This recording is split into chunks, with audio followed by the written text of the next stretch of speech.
Welcome to Dad's Revenge, where quiet men prove that patience is a strength. Each story here is about a father who is underestimated, disrespected, or betrayed by the very people who should be protecting him, and how that father finds his own way to mend things. Welcome to today's story. They burned down 52 years of my life's work to finish the job faster than any courtroom ever could. That part you already know, I just told you it was coming. What I haven't told you yet is how a routine hand surgery, one envelope I was never supposed to see, and a doctor's whispered order to a nurse turned 3 ordinary weeks into a plan to erase me quietly, legally, patiently, before I ever saw it coming. That's not where this starts, though. To understand why a 70-year-old man is sitting in the wreckage of his own workshop at 4 in the morning, holding a piece of scorched leather like it might still breathe, you have to go back 3 weeks. To a paper gown, to a hand that would not hold still, no matter how hard I told it to. The ash was still warm under me when I sat down in it. Nobody had come to make me move. The fire trucks were gone, the neighbors were gone, and Amir had gone to find coffee nobody wanted, because standing next to a grieving man is its own kind of work, and he needed something to do with his hands. I understood that. I have spent my whole life needing something to do with mine. What was left of the display case had folded in on itself like a hand closing into a fist. The glass was gone. The velvet stand where Zaid's boots had sat for 31 years untouched, unworn, waiting for a boy who was never coming back to claim them, that was gone too. Down to a curl of blackened leather no bigger than my palm. I picked it up anyway. It was still warm. Everything in that shop had a story, and now the story was smoke rising into an Oklahoma sky that didn't care one way or another. They think they burned me down to nothing. I remember thinking, they don't understand that wood still holds its shape after the fire takes it. You can read a burned board the same way you read a fresh one if you know what you're looking for. I have been reading grain my whole life, but that morning was still 3 weeks away from me sitting there in the ash. Let me take you back to where it actually started, because you should know the whole of it before you decide what kind of man I am. It started on a Tuesday in a room that smelled like rubbing alcohol and nothing else, with my hand laid flat on a tray like a piece of hide waiting to be cut. The tremor had gotten worse over the winter. Nothing dangerous, the neurologist said. Essential tremor, common enough in a man my age, more of a nuisance than a threat. But Serena had pushed and pushed until I agreed to a minor procedure, something to quiet the nerve enough that I could hold a stitching awl steady again. I did it for her, mostly, and a little for the awl.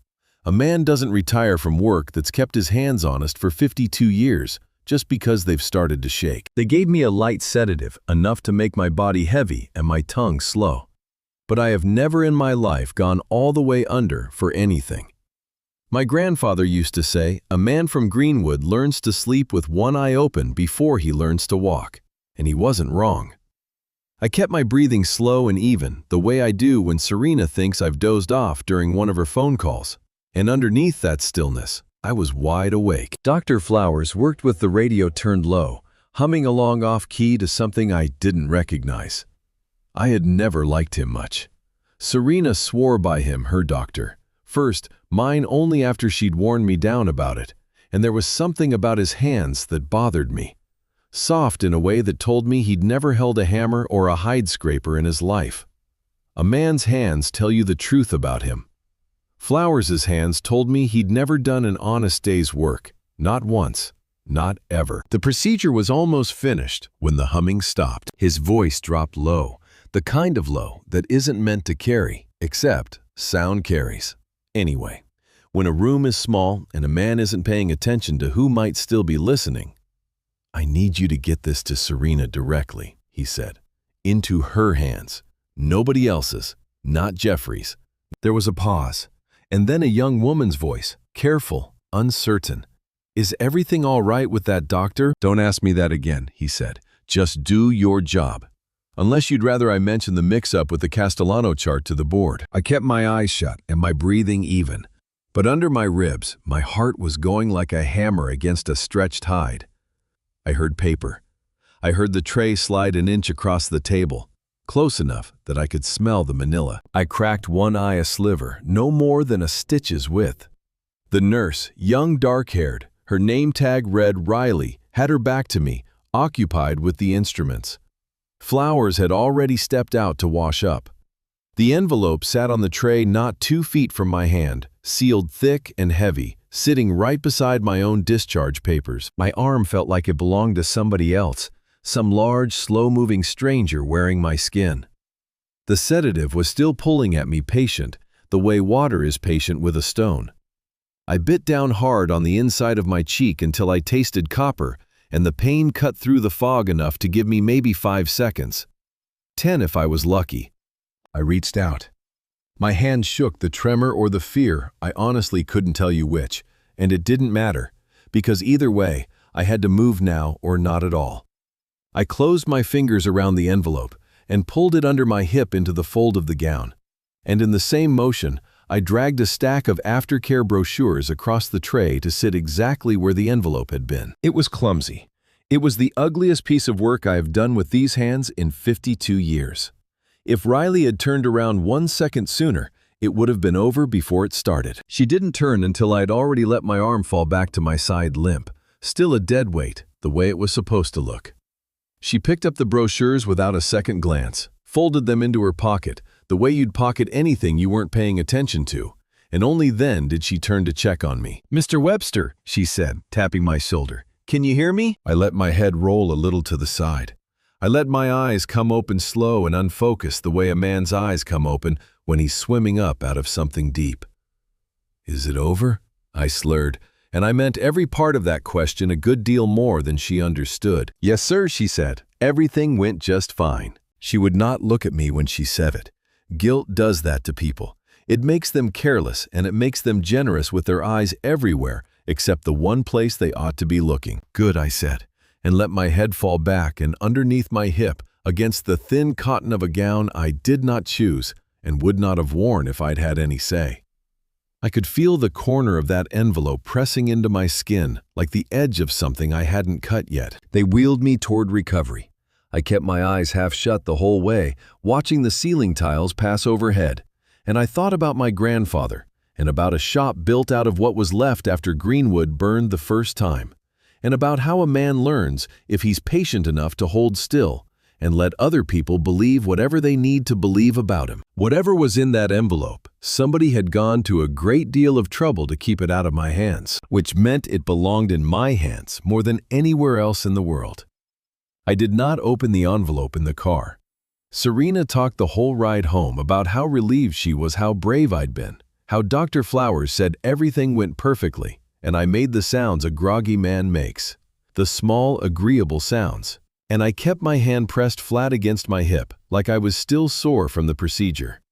I was not sore from the procedure. I was holding a secret still warm from a stranger's hand. The house was quiet by the time we got there. Serena went to the kitchen to make me broth I didn't want.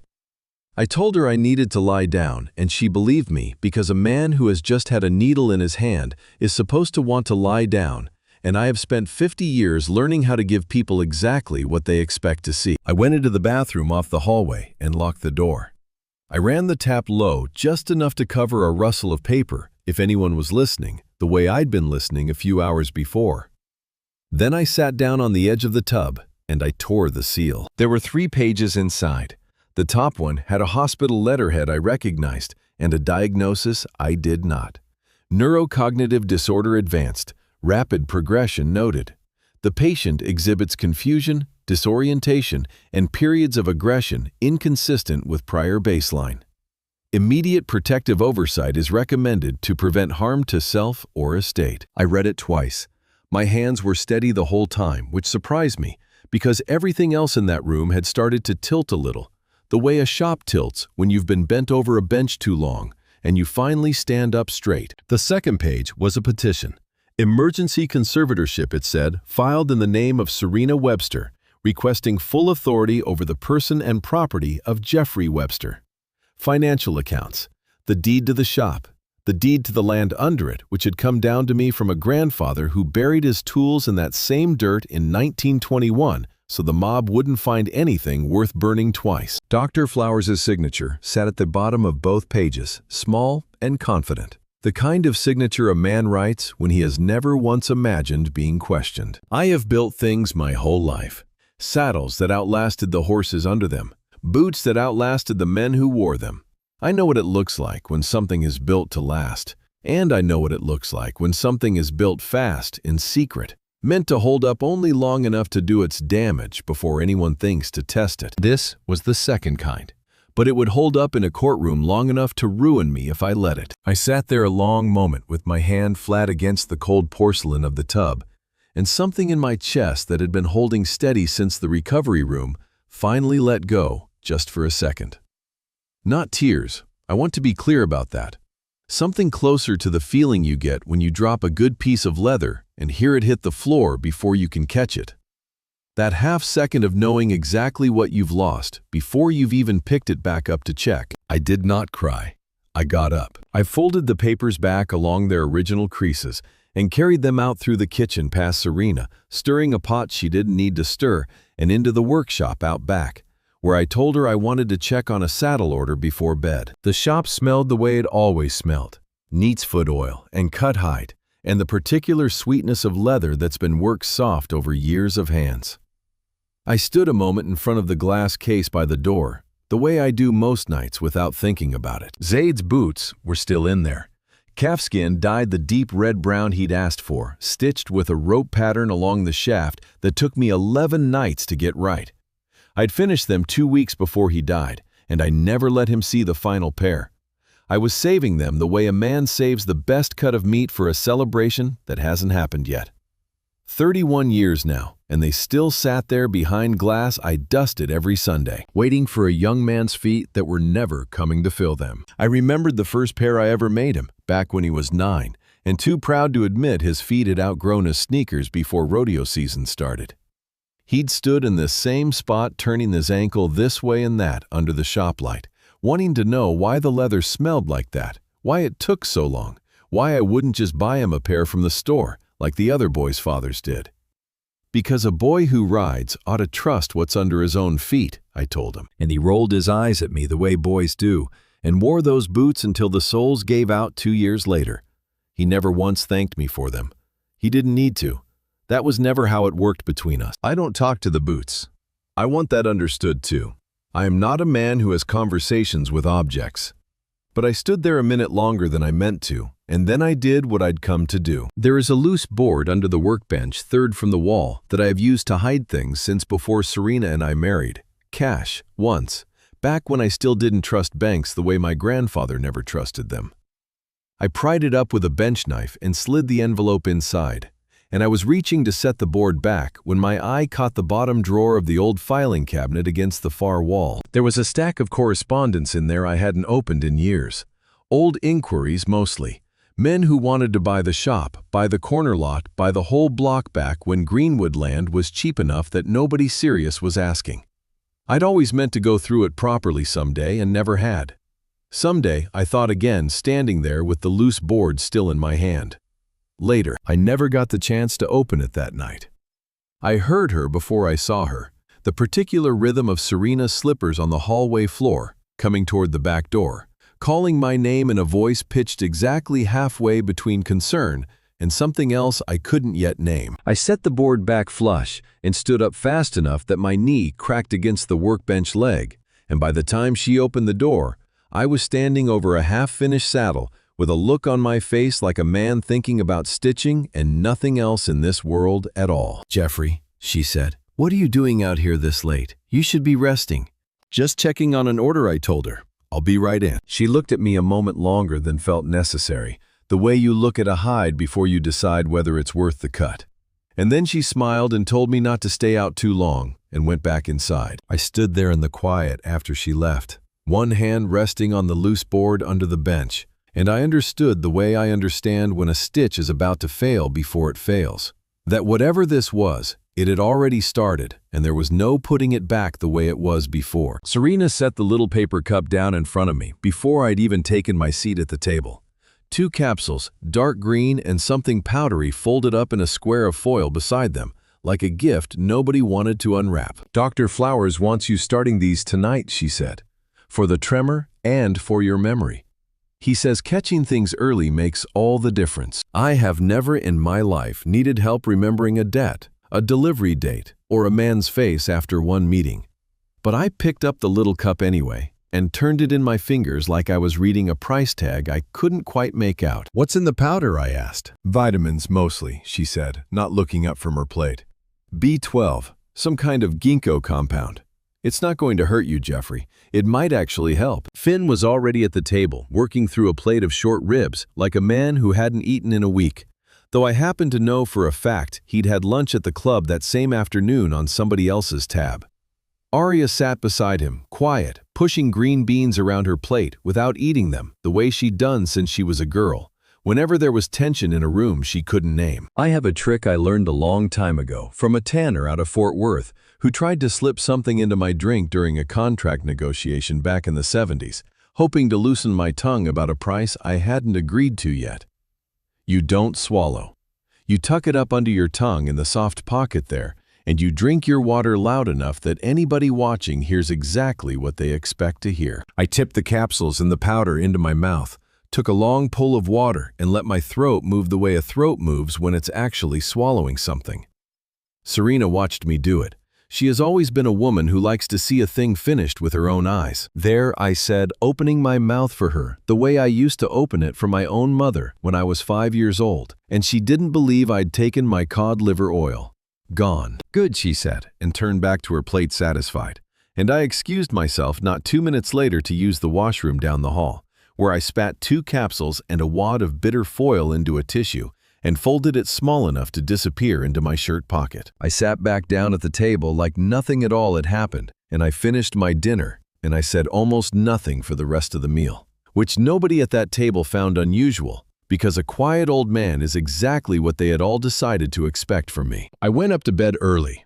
I did not go to sleep. Sound travels strange in that house. I built the upstairs addition myself 30 years ago, and I never did get the insulation quite right between my bedroom and the study below it, which used to annoy me, and now, for the first time, struck me as a piece of luck I hadn't earned. I lay in the dark with the window cracked and listened to Finn's voice drift up from the study, low at first, then climbing. "Come on, man," he was saying. "I told you Friday. I'm good for it." A pause. I couldn't hear the other end, but I could hear Finn's breathing get short and shallow, the way a man breathes when he's being told something he doesn't want to hear. "Milan, listen to me. Listen." The old man slowing down fast. "Serena's got the doctor lined up. Everything's moving. I just need a little more time." Milan Whitehead. I knew the name the way you know a name you've heard secondhand at the barber shop, a man who ran 3 pawn shops on the east side and did a different kind of lending out the back door of each one, the kind that didn't show up on any paperwork a bank would recognize. Another pause, longer this time. When Finn spoke again, his voice had dropped into a register I hadn't heard from him before, something closer to fear than the easy confidence he wore around this house like a cheap cologne. "I'm not playing with you, Milan. I know what happened to Dwayne. I'm not trying to be the next guy explaining himself to your cousin in a parking lot. I just need 3 weeks, maybe 2. I lay very still, staring at the ceiling, doing the kind of arithmetic I've done my whole life, over lumber costs and hide prices. Except this time, the numbers were a young man's fear and an old man's slowing hands, and they were adding up to something I didn't like the shape of. Finn went quiet on the phone, listening. And then he said something that made me sit up in bed without meaning to. "I told you," he said. "He barely remembers what day it is anymore. He signed some paper for Serena last month and forgot he'd done it by dinner. Once she's got full control, this whole thing moves fast. You'll get paid. I just need him to keep going downhill on schedule, is all." On schedule. I sat there in the dark a long while after he hung up, turning that phrase over the way I turn a piece of hide over on the bench, looking for the flaw before I commit a blade to it. On schedule meant somebody had a calendar. On schedule meant this wasn't a worry that had crept up on my family slowly out of concern. It was a plan with a pace to it, and Finn was being told to keep his part of the timeline moving, whether or not the timeline had anything to do with the truth. There was one more thing that sat wrong with me, small as it was. Finn had been in this house plenty of evenings over the years, and most nights he barely noticed I was in the room at all. But it struck me lying there that he always seemed to know without being told, without asking, exactly which evenings Serena had her book club, exactly which afternoons Arya took the car into town, exactly when the house would be quiet enough for him to make a call like that one without an audience. A man doesn't get that lucky by accident. Not that many times in a row. I got up before it was light and went down to the study myself, and I found the little wad of tissue still folded in my shirt pocket where I'd left it damp, now the capsules half dissolved into a bitter paste. I unfolded it on the desk under the lamp and looked at what was left, a smear the color of weak tea and a smell underneath the vitamin sweetness that I did not trust one bit. I have spent 52 years learning to read what a material actually is underneath what somebody tells you it is. Leather lies to you sometimes too, if you don't know how to test. It looks strong, looks thick, and it'll split the first time you put real weight on the seam. I was not going to wait around and find out the hard way what this particular material was built to do to me. I needed somebody who could tell me the truth of it. I knew exactly who. I told Serena I was going to check on a hide delivery at the tannery in Sand Springs, which was true enough 3 weeks ago and false enough that morning to make my stomach turn a little as I said it. I took the truck instead of letting Finn drive me anywhere, which he'd started offering to do lately with a helpfulness that struck me now as something closer to surveillance than kindness. And I drove myself across town to a squat brick building with no sign out front, because the man who ran it had never needed one. Camden Calderon had tested hides for me for the better part of 20 years before he sold his half of that business and went into something he called materials analysis, which, as far as I could tell, meant he'd take apart anything you brought him and tell you exactly what it was made of and exactly how it would fail. He used to be able to tell me from a single square inch of leather whether a tannery had rushed the curing or cut corners on the oil. I trusted his eyes and his instruments more than I trusted most doctors. He met me at the door himself, wiping his hands on a rag that had seen better decades. "Jeffrey Webster," he said. "To what do I owe this honor? You haven't called me since the Henderson contract went sideways, and that was what, 6 years?" "7, I said. "I need a favor. Camden and I need you to keep quiet about it." Something in my face must have told him this wasn't about hides, because the easy grin dropped off his own face fast, and he waved me back into the lab without another word. I set the little folded tissue down on his steel table, the one with the bitter paste still clinging to it, half dissolved and dried at the edges. "I need to know what's in this," I told him. "All of it. And I need it in writing if it turns out to be what I think it is." He picked it up with a pair of tweezers and held it under the light a long moment, turning it slow between 2 fingers. And something in his face changed the easy shop talk look, sliding into the same careful stillness he used to get right before telling me a whole run of hides had come in ruined. "Whatever this is, Jeffrey," he said quietly, "it wasn't picked up at any pharmacy I've ever heard of. Where'd you say you got it?" I didn't say, I told him, and I'd rather keep it that way a while longer, if it's all the same to you. He looked at me another second, then nodded once the way a man nods when he's decided a question isn't worth the friendship it might cost him. He didn't ask me a single thing more about where it had come from, which is one of the reasons I have trusted that man for 20 years. "Give me a few hours," he said. "Go get yourself some lunch. You look like you haven't eaten since Tuesday." I hadn't, as it happened, but I didn't tell him that. I sat out front in the truck instead of going to find lunch because I did not much feel like sitting in a diner making small talk with anybody who might ask how Serena was doing, or how the family was getting on, or any of the ordinary questions a man gets asked in a town where everybody has known him 50 years. I sat with the windows cracked and my hands on the wheel, and I let myself think for the first time since the procedure about how strange it was to be 70 years old and hiding from my own family in a parking lot. I built that shop up from nothing after the second time this family lost everything. My grandfather buried his awls and his good knife in the dirt behind a burned-out lot in 1921, the year the mob came through Greenwood with torches and left it a graveyard of foundations.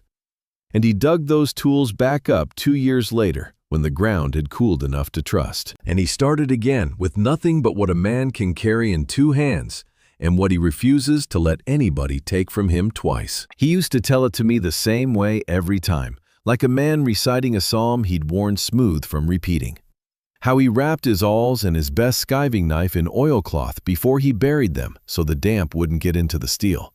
How he made himself wait a full 2 years before he went back for them, because a man who digs his tools up too soon is a man who hasn't yet made peace with what was done to him. How the knife came up out of that ground still sharp enough to shave with, because some things wrapped right and buried deep enough come back to you exactly the way you left them. I used to think that story ended with him. I was starting to understand, sitting in that parking lot, that it might not have ended with anybody yet. My phone buzzed on the seat beside me. Amir. He'd worked the counter and the back bench for me for close to 30 years before his knees gave out, and he retired to a smaller life he still complained about being too small for, and he was about the only man left in this town who called me just to talk with no angle attached to it. Jeff, the message read, had a fella stop by the shop this morning asking a lot of questions about the property. Said he was doing some kind of appraisal for a client. Didn't leave a card. Wanted to know who held the deed and whether it was likely to change hands soon. Thought you'd want to know. I read it twice, the way I'd read those diagnosis papers twice, 3 nights before. And I felt that same tilting sensation start up again, that same feeling of standing up too fast after bending too long over a bench. Whether it was likely to change hands soon. Nobody appraises a piece of property for no reason, not without a buyer already circling, patient, waiting for the right moment to close in. I thought about the petition sitting in a folded envelope under a loose board in my shop, about a conservatorship that would hand my land over to somebody else's name inside of weeks if it went through unchallenged. And I understood, sitting there with my hands going cold on the wheel, that whatever this was, it had never been only about the money in my accounts. It was about the ground under my feet. The one thing my grandfather bled to keep, and I had spent my whole life believing, was finally safe. I texted Amir back 3 words. Who's the fella? Then I sat there and waited, watching the door of Camden's lab, wondering which piece of bad news was going to reach me first. Camden called before the sun had moved a full hand's width across the sky, which told me, before he said a word, that whatever he'd found, he hadn't wanted to sit on it. Come back in, he said. You need to hear this in person. I drove back across town faster than I had any business driving at 70 years old. And he was waiting for me at the same steel table, a printout in his hand, and a look on his face I hadn't seen from him since the day a whole container of hides came off a truck smelling like they'd been cured in a swamp. Jeffrey, he said, sit down. I didn't sit down. Just tell me, I said. He set the printout flat on the table between us and tapped it twice with 2 fingers, the way he used to tap a defective hide, to show me exactly where the flaw ran through it. This isn't vitamins, he said. The powder's a compounded anticholinergic scopolamine, mostly cut with something to make it dissolve slower. In small doses, motion sickness medicine. In the doses somebody's been feeding you, it interferes with memory formation. You'd be awake, Jeffrey. You'd be talking, walking around, signing your name to things, but you wouldn't be forming new memories. The whole time you did it, and the capsules. He stopped and looked at me a moment before he went on, the way a man looks at somebody before he tells them something he wishes he didn't have to. The capsules are a benzodiazepine compound, he said, heavy sedative. Combined with the scopolamine over time in the doses I'm looking at, it mimics rapid onset dementia close enough to fool most family doctors who aren't looking for it specifically. And Jeffrey, you told me once your liver gives you trouble. Fatty liver, you said a few years back. I did, I said. Manageable, they told me. Nothing serious if I watched my drinking, which I don't do much of anyway. This combination is hard on the liver, he said. Hard enough that if somebody kept you on it steady for a month, 2 months, you could go into failure. And with your history, nobody would think twice about why. They'd just say it finally caught up with you. I stood there in that lab a long moment, listening to the hum of some machine in the corner. And I want to tell you, I felt fury first, the way you'd expect a man to feel it. But that isn't the truth. What came first was something quieter and colder, a kind of arithmetic settling into place. They were not trying to frighten me into a decision. They were not trying to wear me down until I signed something out of exhaustion. They were trying to kill me slowly enough that nobody would ever have to answer for it. I have felt fear before the night Zaid's accident call came in, standing over a customer's saddle with the phone shaking against my ear. I have felt grief, and I have felt the particular helplessness of a strong man who has run out of anything useful to do with his strength. But I had never before stood in a room and understood this clearly, that people who shared my table every night had already decided the shape of my death and were simply waiting on the paperwork to catch up to the plan. It is one thing to be told a diagnosis is wrong. It is another thing entirely to learn the wrongness was built on purpose by hands you have shaken across your own dinner table. "Can you write this up?" I asked. "Official. Something that would hold up." "I can," Camden said. "But Jeffrey, whoever's behind this, once you use it, they're not walking away from a lawsuit. They're walking into a courtroom on criminal charges.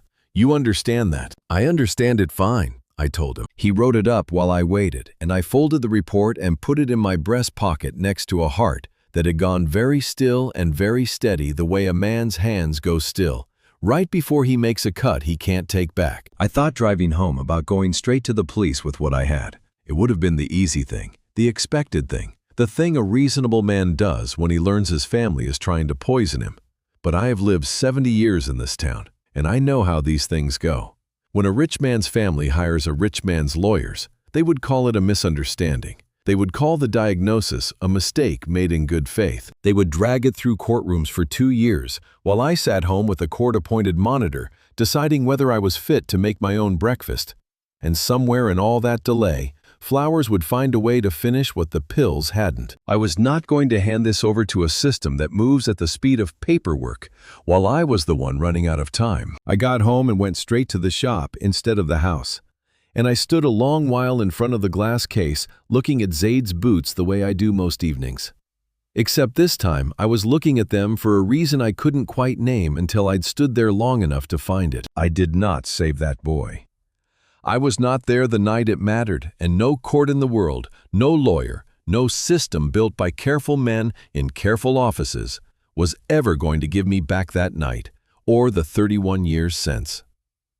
I had spent 3 decades believing that if I just held everything else tight enough, the shop, the land, the family I'd built around a hole that boy left, I would never again have to stand somewhere helpless while the people I loved were taken from me by something I hadn't seen coming. I ran my thumb along the brass edge of that display case the way I do 100 times a week without ever noticing I'm doing it, checking for a give in the frame that was never actually there.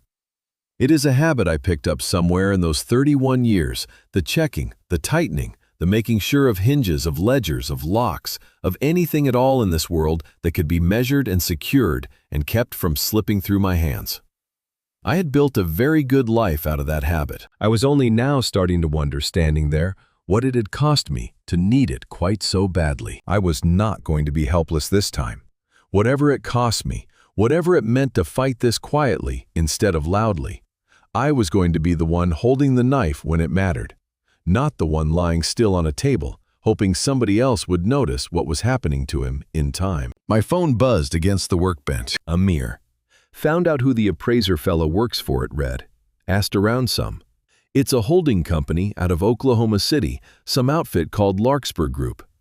Talked to Dot at the title office. Said they've put in an inquiry on the shop parcel and the 2 lots behind it.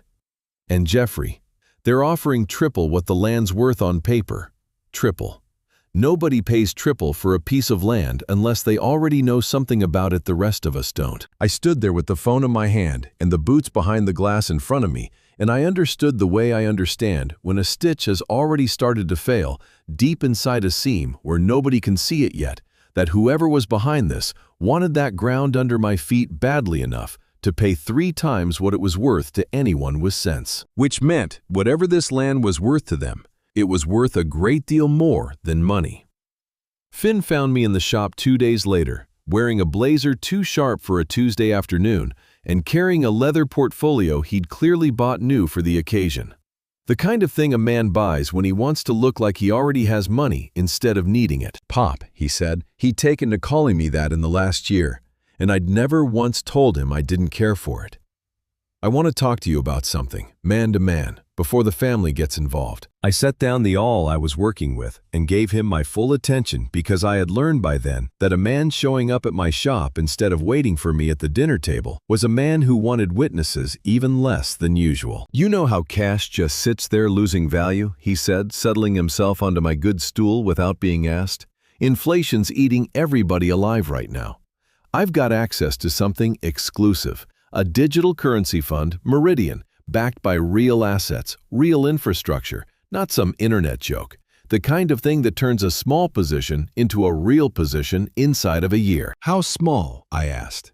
200,000, he said, like he was asking to borrow the truck for an afternoon.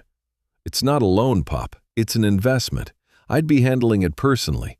You'd see returns by Christmas that would make that savings account of yours look like a piggy bank." "What happens if it doesn't turn out the way you're telling me?" I asked. "It will," he said too fast. The way a man answers when the question is one he's been dreading somebody would finally ask. "I've done the research. I wouldn't bring this to you if I wasn't sure, Pop. You think I'd risk the family's money on something shaky? I have built things with these hands for 52 years.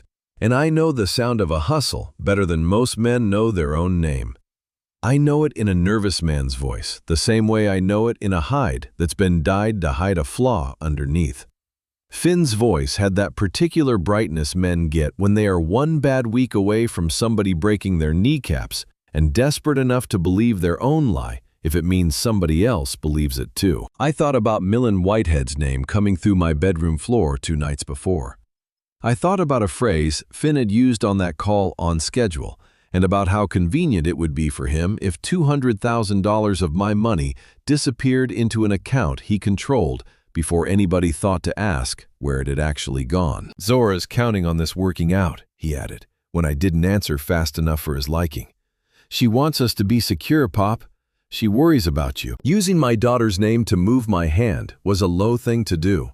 And it told me plenty about how far a desperate man is willing to reach when the water's rising around his ankles. "All right," I said, "if it's for the family." I watched something in his shoulders come loose with relief, the particular slackness of a man who thought he'd just talked his way out of a very bad month. He brought a check already made out, needing only my signature, payable to some holding company with a name that sounded invented, because it was.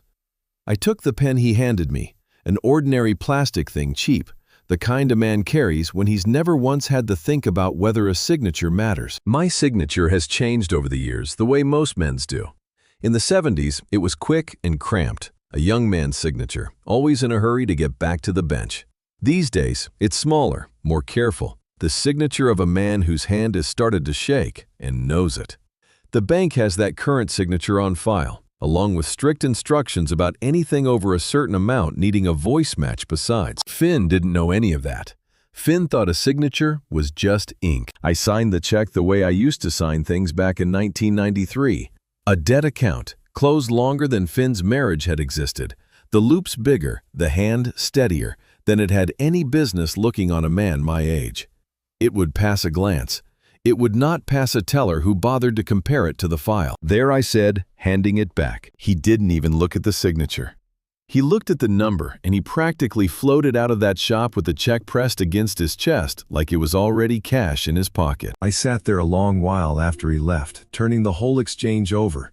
And then I went to the filing cabinet against the far wall, the one with the bottom drawer I'd meant to open weeks before and never had. Something about watching Finn lie to my face so easily had put me in the mood to finally clear out what I'd been putting off. Most of it was exactly what I remembered: old inquiries from developers, a few offers on the corner lot from men who'd since retired or died, receipts for supplies I'd forgotten I ever bought, a stack of thank you notes from customers whose names I could barely place anymore.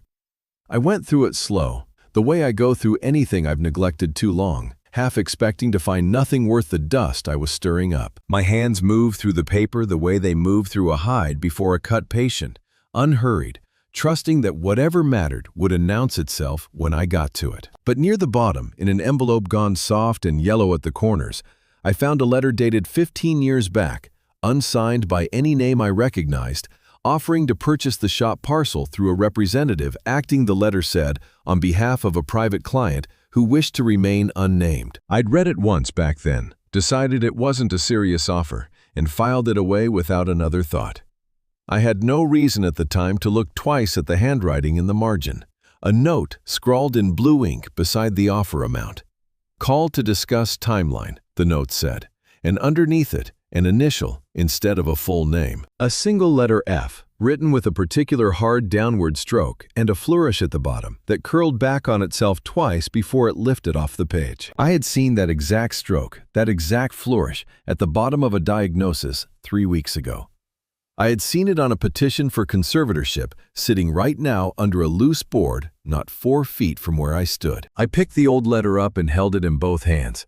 And for the first time since this whole business started, it wasn't the tremor making them shake. I thought about all the ordinary years in between Serena's birthday dinners, with flowers seated across the table, making small talk about my hip, my knees, my blood pressure. A man who had apparently been circling this ground since before Arya was old enough to drive. Patient as a buyer, waiting on a distressed property to finally come available. I thought about how a man learns to wait that long for something. Not out of hunger. Hunger burns itself out. This was something colder and more careful than hunger. The kind of patience you only find in a man who has already decided the outcome and is simply waiting for the rest of the world to catch up to his schedule. 15 years, I said out loud, to nobody, to the empty shop, to the boots behind the glass that had no answer for me either. 15 years he's had his eye on this ground. The call came from Serena 2 days later, and I could hear the confusion in her voice before she'd even finished the first sentence. "The bank saying there's some kind of problem with a check Finn deposited," she said. "Something about the signature not matching. He's beside himself, Jeffrey. Did you sign something for him?" I told her I honestly couldn't recall which was the truest lie I have ever told a woman I've been married to for 27 years, and I let the confusion in my own voice do the rest of the work for me. "He says you signed it right in front of him," she pressed. "At the shop. You don't remember that." "I remember him coming by," I said, careful to let my voice wander the way a tired old man's voice wanders. "I don't recall exactly what all I signed. There's been a lot of paper lately, Serena. A man loses track." She sighed the particular sigh she'd started reserving for me lately, patient and a little pitying, the sigh of a woman confirming something she'd already decided was true before she ever asked the question. "Don't worry about it," she said. "Finn will sort it out. You just rest." I told her I would. I had no intention of resting. Finn did not sort it out. I heard him instead later that evening out on the back patio, where he thought the wind would carry his voice away from the house, except wind in Oklahoma doesn't work the way desperate men hope it will. "Milan, I swear to you, it's a bank error," he was saying. "I don't know what happened. The old man signed it himself. I watched him do it." A pause, and then his voice climbed into a register I recognized now, the same fear I'd heard through my bedroom floor 2 nights before. "I don't have it, Milan. Not yet. Give me till Friday, please. I'm not trying to disrespect you or your cousin. I swear on my daughter I'm not." Another pause longer, and I could hear the tinny edge of a second voice through the phone, though not the words themselves, something low and unhurried. The kind of calm that frightens a man far worse than shouting would. Finn's breathing had gone ragged by the time he answered again. "Friday," he said. "I promise you Friday. I've got another play, something bigger than the coin thing. I just need a little room." I did not feel sorry for Finn standing there listening in the dark by the kitchen window. A man who tries to poison his father-in-law with a fake investment scheme has spent whatever sympathy I might have owed him. But I noted the fear all the same, and I filed it away because a frightened man is an unpredictable man, and unpredictable men sometimes do things that help you without meaning to. Amir called me the next morning before I'd finished my coffee. "Jeff," he said, "pulled a favor with the fella I know at the county clerk's office. That holding company that's been sniffing around your parcel, Larkspur Group, filed out of Oklahoma City like Dot said. But here's the thing. The registered agent address on the paperwork. It's not some fancy downtown office building like you'd expect from a company throwing around that kind of money." "Where is it?" I asked. "It's a medical office park off 61st, Amir said. Suite 211. "Jeff, that's the same building as Flowers' practice. Same suite number, matter of fact. Just filed under a different name for the LLC paperwork." "You're certain of that?" I said, though I already believed him. Amir had never once in 40 years given me a piece of information he hadn't checked twice. Certain as I can be without walking in there and reading it off the door myself, he said. My man at the clerk's office pulled the filing fresh this morning. Suite 211, same building, same floor. Coincidence would be a hell of a thing, Jeff. I stood there in my kitchen, with the coffee going cold in my hand, and something that had been circling loose in my mind since that letter surfaced in the drawer finally settled into place, hard and certain, the way a joint settles when you've finally driven the peg home. Flowers was not simply a doctor who happened to be married to my wife's ambitions. Flowers was Larkspur Group, or close enough to it that the difference didn't matter anymore. There's something else, Amir added, and his voice had gone quieter. The careful quiet of a man who isn't sure yet whether what he's about to say matters or not. I was talking to Ruthie down at the corner store. You know, how she hears everything before anybody else does? She mentioned the Pattersons sold their place on Archer a few months back. Quiet sale, no sign in the yard. Nobody even knew it was on the market till the new owner's contractors showed up. And Old Man Dubois' building, the one that used to be the print shop, that changed hands quiet too back in the spring. I hadn't thought much about either of those sales when they happened. Buildings change hands in Greenwood the way they do everywhere, quietly enough most days that a man doesn't ask questions about property that isn't his own. Anybody say who bought them? I asked. Nobody seems to know for certain, Amir said. Different names on different paperwork from what Ruthie heard. But Jeff, you ask me, that's an awful lot of quiet sales happening awful close together in an awful small patch of ground. I thanked him and hung up, and I stood there a long while with my coffee cold in front of me, thinking about a 15-year-old letter about a company registered out of my own doctor's suite, about 2 buildings changing hands within blocks of my shop, without so much as a sign in a yard to mark the sale. I had come into this thinking I was fighting for one piece of land. My grandfather's ground dug up and rebuilt with his own 2 hands after the fire took it the first time. Standing in that kitchen, I understood for the first time that I might not be the only target. That whatever Flowers was building quietly, patiently, over 15 years, and God knew how many other families' worth of paperwork, might be a great deal larger than one old man's shop and one old man's stubbornness. I thought about my grandfather again, the way I seemed to be thinking about him more and more with every passing day of this business. He used to say the mob that burned this district didn't come for one man's shop either. They came for a whole street of them at once, because a man alone is easy to frighten, but a man alone in a neighborhood full of other frightened men is easier still. You only have to light one match and let the fear do the rest of the work for you, house by house, deed by deed. I had always thought of that as history, something that happened to a different generation, in a different century, safely behind glass, the way Zaid's boots were safely behind glass. I was starting to understand, standing there with cold coffee in my hand, that history doesn't always stay where you put it. Sometimes it just puts on a suit and a medical license and comes back for the rest of what it missed the first time. That tells me one thing I said out loud, mostly to myself, mostly to steady my own hands around the coffee cup. This has never been about me specifically. I just happened to be sitting on ground he wanted. Amir and I spent the better part of 2 evenings in the back room of his garage, which he'd turned into a kind of records office over the years.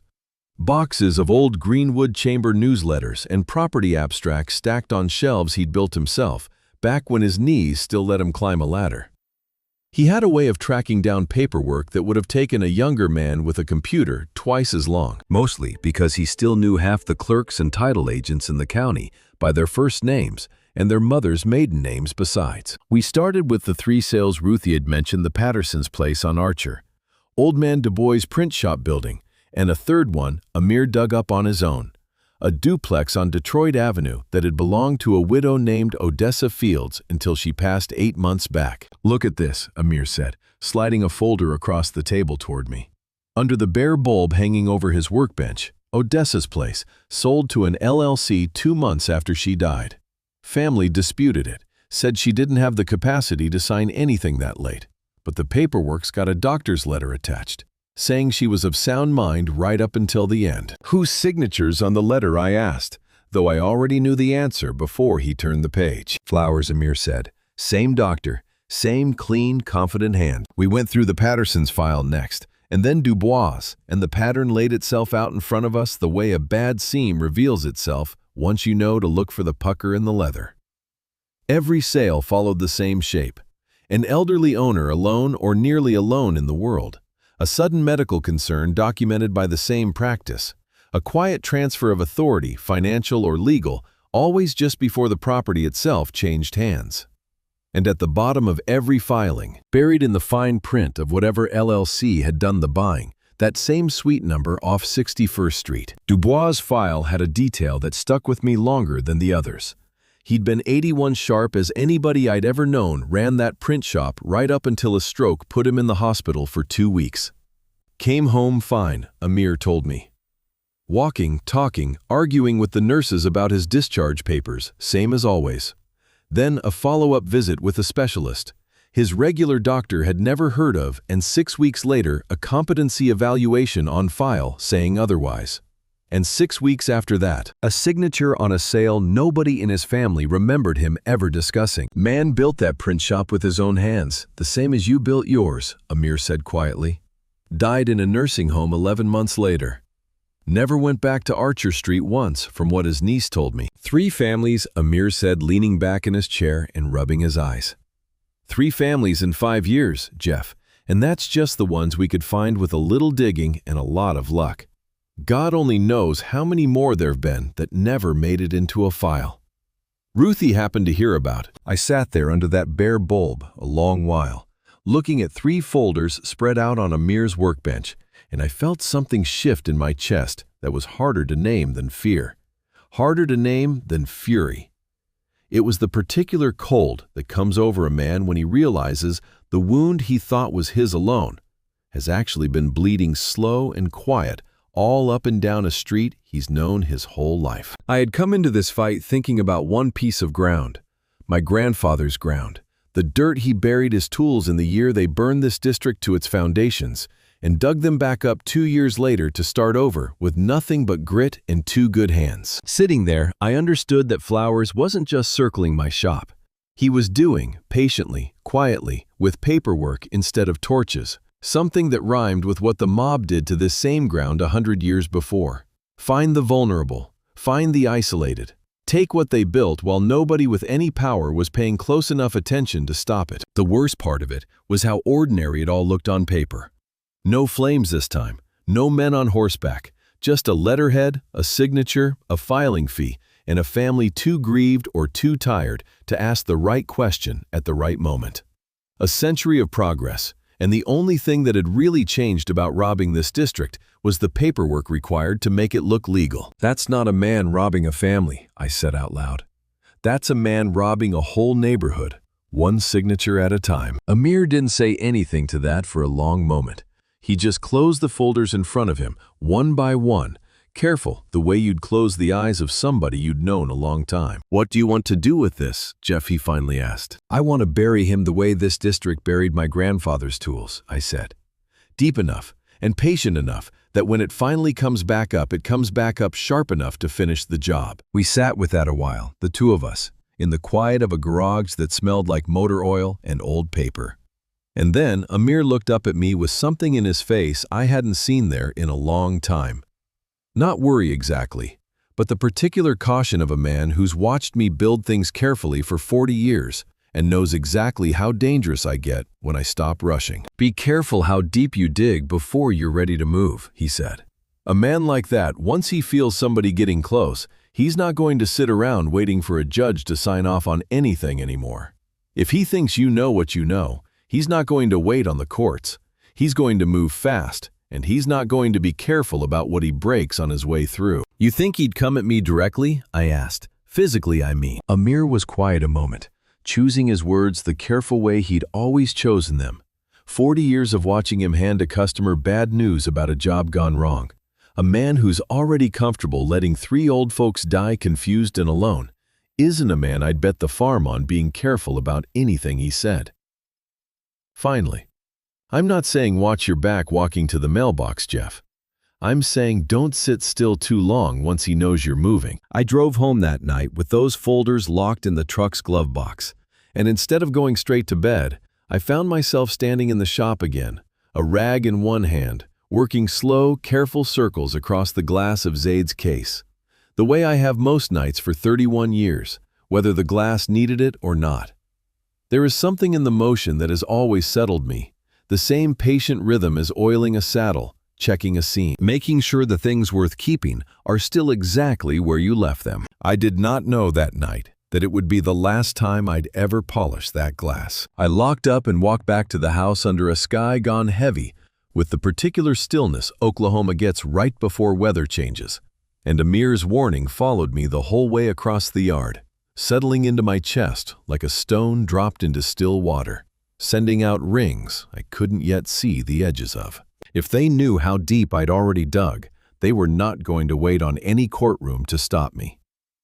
The phone woke me a little after 2 in the morning, and I knew before I even had it to my ear that whatever was coming through that line was going to be the kind of news a man remembers the exact temperature of the room for years afterward. "Mr. Webster," the voice said, clipped and fast, a dispatcher's voice trained not to waste time on comfort. "This is the Tulsa Fire Department. We've got a structure fire at your address on Greenwood Avenue. Units are en route now." I do not remember getting dressed. I remember standing in the driveway in my coat over pajamas, the truck keys shaking so hard in my hand that I dropped them twice in the gravel before I got the door open. And I remember driving those 11 blocks faster than I have driven anything in 30 years. Running the light at Archer because there was nobody else fool enough to be out at that hour to care. I saw the glow before I saw the building. That's the thing nobody tells you about a fire at night. You smell it, and you see the light staining the bottom of the clouds, orange, a good half-mile out. And some old animal part of your brain understands exactly what that color means before the rest of you has caught up enough to be afraid. They wouldn't let me pass the tape. 2 firefighters had to physically put their hands on my chest and hold me there at the edge of my own property, while the rest of the crew fought something that had already gotten past fighting and into simply containing.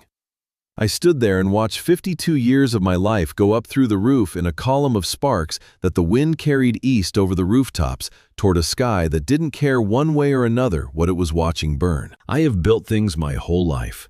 I know better than most men what fire does to wood, to leather, to anything a person spends years shaping with patience and care. I stood at that tape and I watched the front windows blow out one by one, and I thought with a clarity that frightened me more than the fire itself about the display case by the door. It was gone before the fire trucks even had water on that section. I knew it, the way you know a stitch has failed, before you've even finished pulling the thread taut. Some certainty that arrives ahead of the proof. 31 years of dust I'd wiped off that glass every Sunday of my life, and it took the fire less than 20 minutes to finish what 31 years of grief had never quite managed to do on its own. They let me through around 4, once the worst of it had settled into smoke and steam, and the particular black stillness of a building that has stopped fighting back.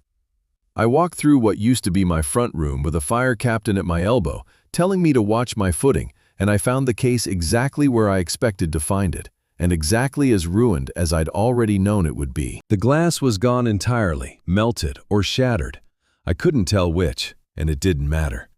The velvet stand had folded in on itself the way a hand folds when a fire takes the strength out of it all at once. And the boots. Zaid's boots, calfskin dyed the color he'd asked for, stitched with a rope pattern that took me 11 nights to get right. The boots were a curl of blackened leather, no bigger than my 2 palms held together, still faintly warm when I reached down without thinking and picked the ruin of them up. For one strange, suspended second, holding that warm curl of ash in my hands, I was not standing in a burned shop at 4 in the morning. I was standing at this same spot 31 years ago, a younger man with steadier hands, telling a boy too proud to say thank you that a rider ought to trust what's under his own feet. I could hear him rolling his eyes at me. I could hear the particular scrape of his boot heels on the concrete floor, a sound I had not let myself remember in a very long time, because remembering it always cost more than I wanted to pay. I did not cry standing there. I want that understood, though I am not entirely sure anymore why it has always mattered so much to me that people understand that about me. A man in a windbreaker with a clipboard found me a while later, introduced himself as an investigator with the fire marshal's office, and started asking questions in the particular flat voice men use when they've already decided the shape of their answer and are only going through the motions of collecting evidence to support it. "Any chance you left something running back here, Mr. Webster?" he asked. "A space heater, maybe?" Old wiring in a building this age, that's usually your culprit, but sometimes it's simpler than that. Folks get a little forgetful, leave something plugged in they shouldn't have. "I am not forgetful," I told him, and I heard my own voice come out rougher than I meant it to. Of course," he said, in the tone of a man who has heard that exact denial from every homeowner he's ever questioned, and stopped believing it years ago. "We'll know more once the scene cools down enough to get a proper look at the wiring. But I'll tell you, given your age, given what I understand's been going on with your health lately, sometimes these things just happen is all. Nobody's fault. Just a sad accident. Given what I understand's been going on with your health lately." I looked at him a long moment, and I understood, standing in the ash of my own life's work, with a curl of my dead son's boots still warm in my hand, that somebody had already reached this man before I had. That the story of my confusion, my decline, my dangerous forgetfulness was already being written into the official record of this fire before the embers had finished cooling. And that story was going to be a great deal more convenient for certain people than the truth would ever be. I wanted to tell him about a compounded sedative and a fake diagnosis sitting in a lab report folded inside my breast pocket. I wanted to tell him about a 15-year-old letter and a suite number off 61st Street. I said none of it. A man who has spent 52 years learning to read the grain of a hide learns too when a piece of information is worth more held close than spoken loud in front of a stranger with a clipboard who has already made up his mind. I let him write down whatever he was already planning to write, and I kept my own accounting for later when it would matter more. I heard her before I saw her. Serena's voice coming from somewhere near the tape line behind me, pitched low, urgent. The particular hush of a woman who thinks the noise and chaos around her is cover enough for a private conversation. I couldn't make out the words, just the rhythm of it, quick and frightened at first. Then something in her tone, shifting halfway through, settling, the way a voice settles when the person on the other end of the line has just told you something that calms you down more than it should, given the circumstances. I turned toward the sound, but by the time I found her face in the crowd of neighbors and firefighters and flashing lights, she'd already lowered the phone and was walking toward me with her hand pressed to her mouth, tears starting. The perfect picture of a frightened wife arriving to find her husband's life's work in ruins. "Jeffrey," she called out, hurrying the last few steps. "Oh, thank God. Thank God you're all right." I stood there, holding the ruin of my son's boots in one hand, watching my wife's face arrange itself into grief in real time. And I could not for the life of me tell which version of her I was looking at, the one that was frightened, or the one that had just gotten off the phone with somebody who'd made her feel a great deal better about a fire that had, by any measure I could see, worked out very well indeed for everyone except me. By the time the first gray light came up over what was left of the roofline, everyone else had gone. The trucks had pulled out an hour before the neighbors had drifted back to their own beds.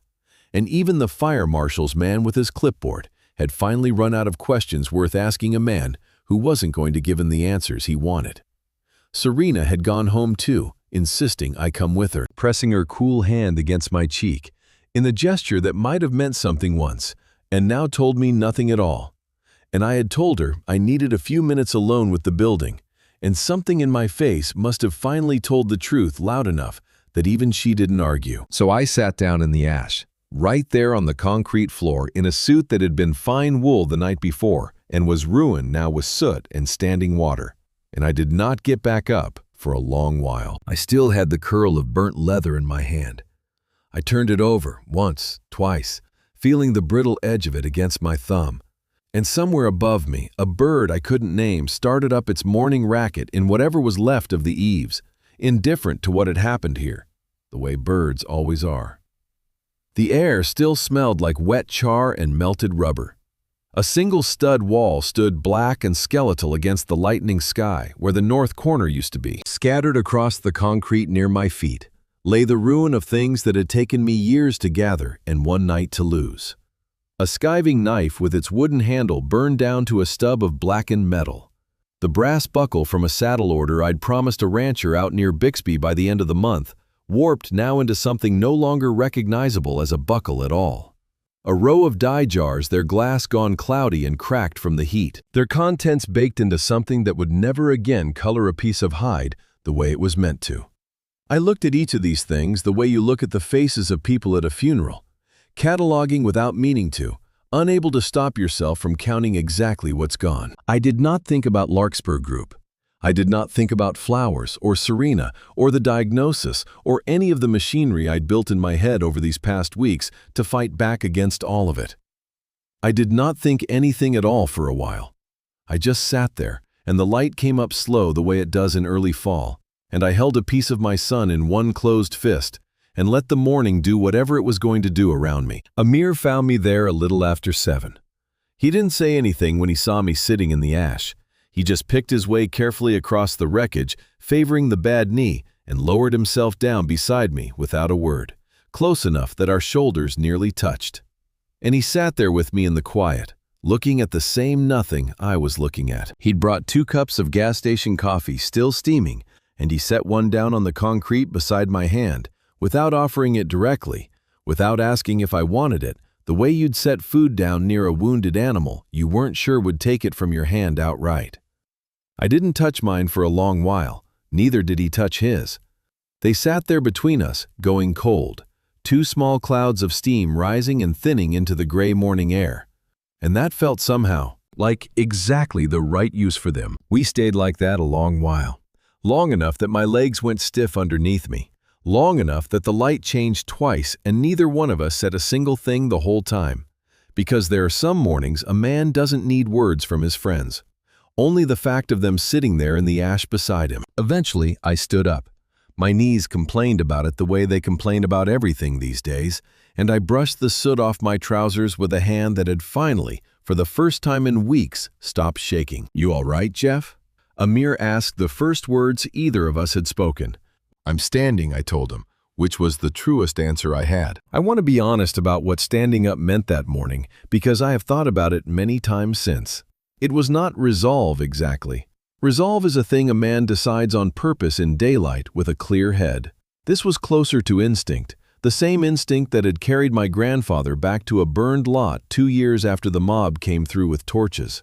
The same instinct that doesn't ask a man's permission before it puts his hand back on the tool he's always reached for. I did not stand up that morning because I'd figured out what to do next. I stood up because sitting in that ash any longer was going to teach my body a habit I did not want it learning. He helped me to the truck without another word about it, and I let him because there is no shame in a man taking a hand up out of the ashes of his own life, when it's offered by somebody who's earned the right to offer it. I looked back once before I got in, at the blackened frame where the display case used to stand, at a building my grandfather's hands had first shaped out of a burned lot exactly like this one, 100 years and 1 generation removed, and would have recognized instantly, I think, as the same fight wearing a different century's clothes. They think they just burned me down to nothing. I said mostly to myself, mostly to the empty lot and whatever was left listening.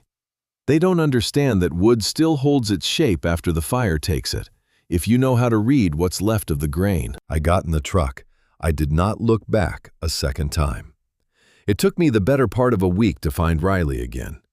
She'd left the surgical practice not long after my procedure, and I understood well enough why once Amir tracked down a cousin of hers who worked the register at a grocery on Pine. She'd taken a position at a smaller clinic, clear across town someplace, that didn't have Flowers' name on the door. And she'd stopped answering calls from any number she didn't recognize. I found her instead at a coffee shop 2 blocks from that new clinic, on a Tuesday, when Amir's cousin let slip she usually took her lunch there. It was a small place, the kind with mismatched chairs and a chalkboard menu. The kind of place a young woman picks when she wants to feel like nobody important would ever think to look for her there. I sat down across from her, without asking, which was rude of me, and I watched her face go pale and then careful. The particular carefulness of somebody deciding in real time whether to run. "Mr. Webster," she said, I don't have anything to say to you. I'm not here to make trouble for you, I told her, keeping my voice low and even, the way you'd talk to a spooked horse rather than a person, though I don't think either of us minded the comparison much in that moment. I'm here because I think somebody's already made plenty of trouble for you, and I'd like to help fix it if you'll let me." She wrapped both hands around her coffee cup like it was the only solid thing left in the room. "I can't talk about anything that happened at that office," she said. "I signed things. There's paperwork. He said if I ever—" "He threatened you," I said. "It's all right. You don't have to tell me the shape of it. I've got a fair idea already." She looked at me a long moment, and something in her face cracked just slightly, the way a hide cracks along an old fold line you didn't know was there until you bent it the wrong direction. "He said he'd tell the board I stole from the medication cabinet," she said quietly. "Said nobody would ever believe a nurse over a surgeon. Said I'd never work in this state again, maybe not in any state. And I've got student loans and a little brother I'm helping put through school. Mr. Webster, I couldn't afford to lose everything over what happened in that room. I understand what it costs a person to keep quiet when keeping quiet feels like the only safe thing left to do," I said. "I've been doing a version of that myself for 3 weeks now. But I'm going to tell you something, and I need you to hear all of it before you decide anything. What was in that envelope Dr. Flowers had you carry? It wasn't a vitamin regimen. It was a plan to make me disappear slowly enough that nobody would ever have to answer for it. And I think you already suspected that, or you wouldn't still be carrying whatever you're carrying around in your own conscience 3 weeks later." She was quiet a long time, turning her coffee cup in slow circles on the table between us. "I kept one," she finally said so quietly I had to lean in to hear it over the espresso machine hissing behind the counter. "Kept one, what I asked, though I already knew. One of the pills, the blue capsule, the one he called the mood stabilizer. I was supposed to give you a full week's supply that first morning, but I couldn't do it. Something felt wrong the whole time he was explaining the dosage to me, so I only gave you 3 days' worth, and I kept the rest. Told myself I'd figure out what to do with it later. I've had it wrapped in a sandwich bag in my sock drawer for almost a month now, too scared to throw it away, and too scared to do anything else with it either." Her hands were shaking slightly around the coffee cup now, the way mine had shaken those first weeks before I'd found a way to make peace with what I was carrying. "I've taken it out and looked at it probably 100 times, she said, trying to decide if I was crazy or if I really did see what I thought I saw that morning. I kept telling myself somebody with a medical degree wouldn't do that. Not to a patient, not for money." I sat back in my chair, and something in my chest loosened for the first time in what felt like a very long while. That I told her might be the single most important thing anybody has done for me since this whole business started. She looked up at me surprised, the way a person looks when they've spent weeks believing themselves a coward and are suddenly being told otherwise. "There's something else," she said, and her voice had changed again, gone tentative in a different direction. Now, the direction of a person deciding whether a smaller secret is worth handing over along with the larger one. "It's probably nothing. It was a long time ago, my first week at the practice." "Tell me," I said. I answered his private line once by mistake. I wasn't supposed to touch that phone. It wasn't for the front desk, but it was ringing, and I panicked and picked it up. And he came storming out of his office so fast I thought he was going to fire me on the spot, snatched it right out of my hand. But before he did, I heard him say something into it. Just a few words before he saw me holding it. "What did he say?" I asked, and I could hear my own heartbeat somewhere up near my ears. He said, "Not now I'm with a patient. I'll call you back tonight, sweetheart." And then right before he took the phone from me, he said a name. Aria. The coffee shop noise seemed to fall away from me all at once. The hiss of the espresso machine, the murmur of the lunch crowd, all of it going distant and thin. The way sound goes right before you understand something you've been circling for weeks without letting yourself land on it. "He called her sweetheart," I said slowly, "on a private line, before he even knew you were listening." Riley nodded, watching my face with the particular caution of somebody who has just realized the small thing they were carrying might be a great deal heavier than they understood. "I always figured it was strange," she said. "A doctor doesn't usually talk to a friend's daughter that way. But I was new, and I didn't think much of it at the time. I just thought, I don't know what I thought." I sat there across from her with my own coffee going cold, same as Amir's had gone cold in the ash 3 days before. And I understood that whatever this was, it had roots reaching down a great deal further than a fake diagnosis and a fire. "He called her his daughter." I said out loud, mostly to myself, testing the shape of the words against everything else I'd already gathered. Not Serena's daughter. His. I had one more piece to gather before I was ready to sit across from Arya, and I am not proud of how I gathered it, though I have long since made my peace with the necessity of it. I asked Camden to run one more test, a comparison this time between a few strands of hair I lifted from Arya's old hairbrush, still sitting in the guest bathroom from a visit months back, and a coffee cup Flowers had left behind at a dinner I'd sat through with my jaw clenched the whole evening, smiling at a man I now understood a great deal better than I wanted to. Camden didn't ask why. I think by that point he'd stopped expecting any of my requests to have simple explanations attached to them. The results came back 3 days later. 99.9% probability of paternity.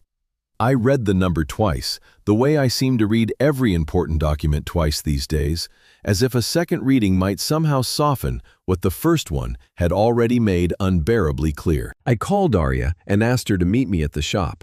What was left of it? The temporary structure Amir and a crew of men from 3 different churches had helped me raise in under 2 weeks. Bare studs, a concrete floor, swept clean of the worst of the ash, a workbench I'd salvaged and scrubbed down myself. It wasn't much, it was enough to sit 2 people down across from each other and let the truth do whatever it needed to do between them. She showed up a little after 5 in jeans and the sweater instead of the careful outfits she usually wore around her mother, and something in that alone told me she'd sensed this wasn't a casual visit. "Dad, this place looks..." She stopped taking in the bare wood, the makeshift shelving, the absence of a glass case that used to catch the light by the door. "It looks like you're really starting over." "I am," I said. "Sit down, Arya. There's something I need to show you."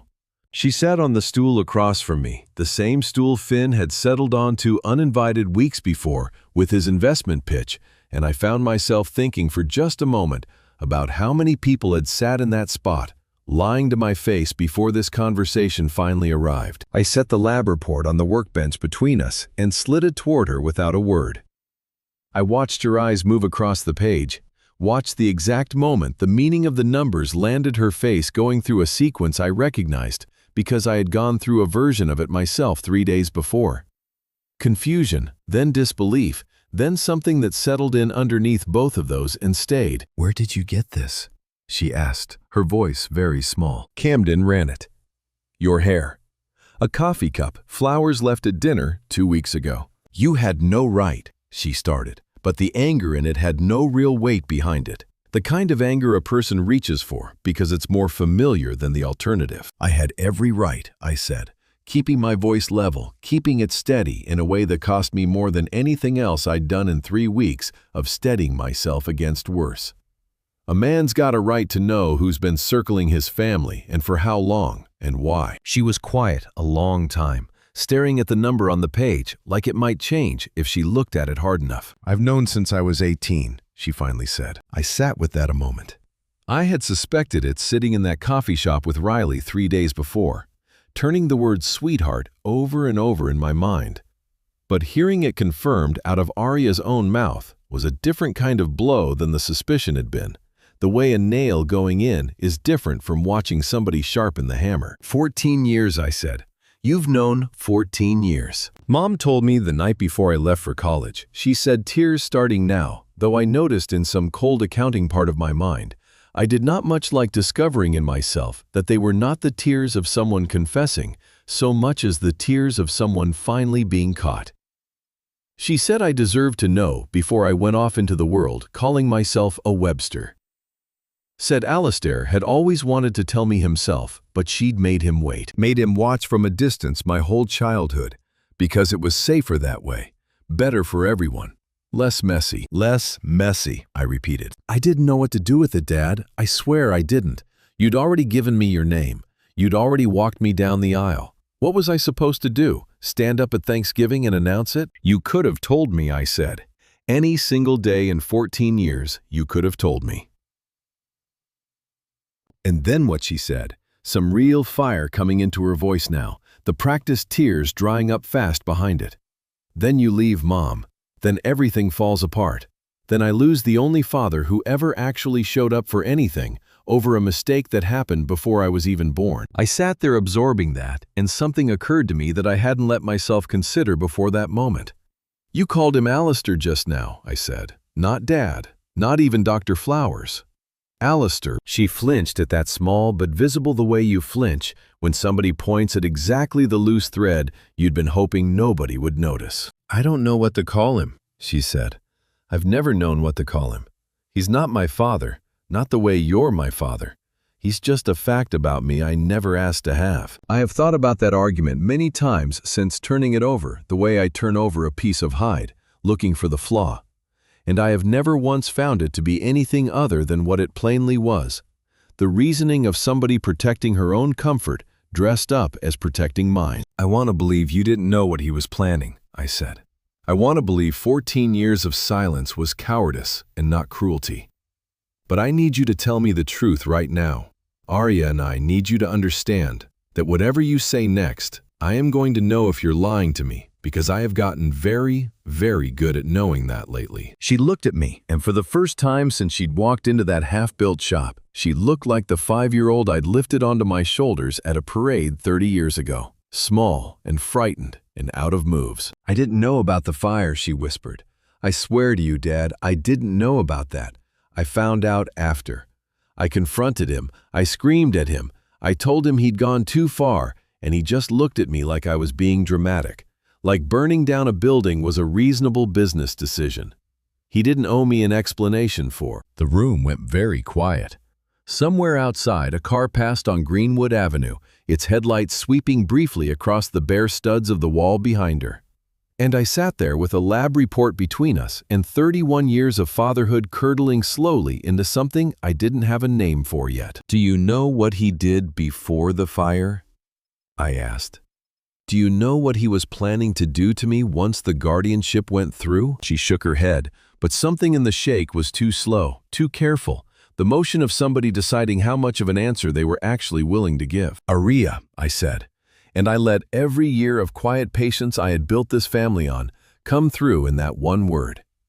Patience, I understood now, had been spent, at least in part, protecting a lie I hadn't even known I was protecting. "Do you know he was planning to kill me?" "I didn't know he was going to burn it down," Arya said, her voice cracking on the word burn. "But I knew he was planning something bigger than the guardianship. I heard him on the phone a few weeks back, talking about accelerating the timeline. I didn't ask what that meant.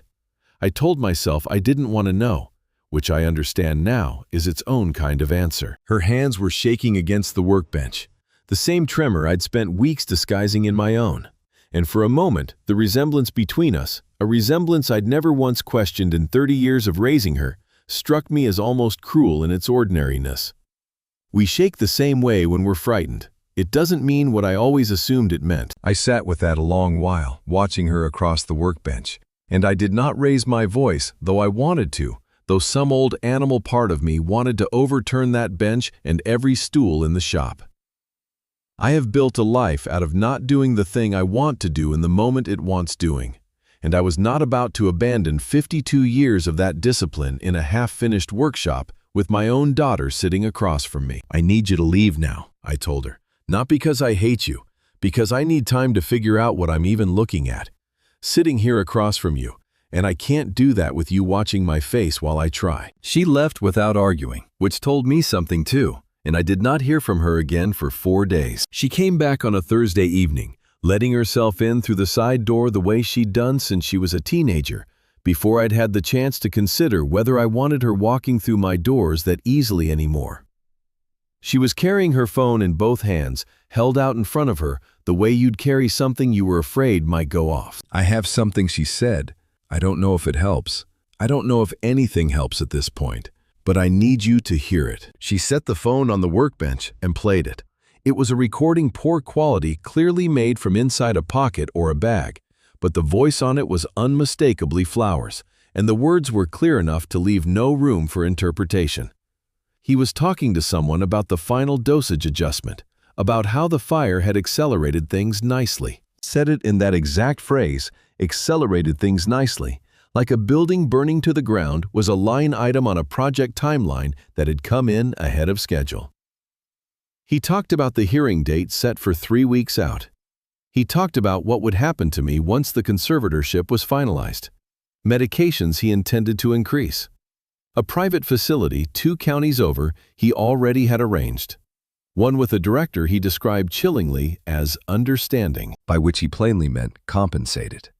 Somewhere near the end of the recording, his voice dropped lower still, and he said something about the property closing escrow within 60 days of my transfer, spoken with the flat satisfaction of a man reading off a grocery list. "I recorded it 2 nights ago," Arya said, "when he was over at Mom's when they thought I'd gone home. I've been sitting on it since, trying to figure out if I had the nerve to actually bring it to you." "Why now?" I asked. "Why this after 14 years of nothing at all between us on that subject?" She was quiet a long moment, turning her phone over in her hands, the way I turn a piece of hide over on the bench, looking for the place to make the first cut. "Because it's the only thing I have left that's actually worth something," she finally said. "I can't give you back 14 years, Dad. I can't undo what I let happen by staying quiet. I don't even have anything real to offer you anymore. Not money, not the daughter you thought you raised. Not even a decent excuse. This is it. This is the only thing I've got that isn't a lie." I looked at her a long while, this woman I had walked down an aisle, whose scraped knees I had bandaged, whose tuition I had paid without once begrudging $1 of it. And I tried to find some clean, simple feeling to hold on to. Forgiveness, or anger, or grief, something with an edge I could grip. What I found instead was a great deal messier than any of those. A tangle of all 3, with no clear thread to pull that wouldn't unravel the others along with it. "I'm not going to pretend the last 14 years didn't happen," I told her. "I'm not going to pretend I don't understand now why you flinched every time I called you my daughter at the dinner table. That's going to take longer than one conversation to sit right with me.